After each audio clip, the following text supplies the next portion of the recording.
মৃত ব্যক্তিরা কিভাবে বুঝতে পারে যে সে মারা গিয়েছে? একজন মৃত ব্যক্তি কিন্তু প্রথমে বুঝতে পারে না যে সে মারা গিয়েছে। মৃত ব্যক্তির মৃত্যুর পর সর্বপ্রথম যে আওয়াজটি শুনতে পায় তা হচ্ছে ইন্না লিল্লাহি ওয়া ইন্না ইলাইহি রাজিউন। শুরুতে মৃত ব্যক্তি বুঝতে পারে না যে সে মারা গিয়েছে। সে মনে করে যে সে হয়তো স্বপ্ন দেখছে।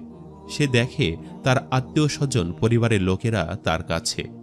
সে দেখে তাকে গোসল করানো হচ্ছে, তার জানাজা পড়ানো হচ্ছে, তাকে কবরে নামানো হচ্ছে। এরপর যখন তার দেহের ওপরে বাঁশের কঞ্চি আর মাটির স্তর পড়তে থাকে, তখন তার স্বপ্ন ভঙ্গ হয়। সে তখন উপলব্ধি করে যে সে সত্যিই মারা গেছে। তখন সে চিৎকার করতে চায়, কিন্তু তার চিৎকার কেউ শুনতে পায় না। যখন তাকে দাফন করে সবাই তাকে একা কবরে রেখে ফিরে যায়, তখন আল্লাহ তাআলা তার আত্মাকে পুনরায় তার দেহে ফিরিয়ে দেন আর সে জেগে ওঠে।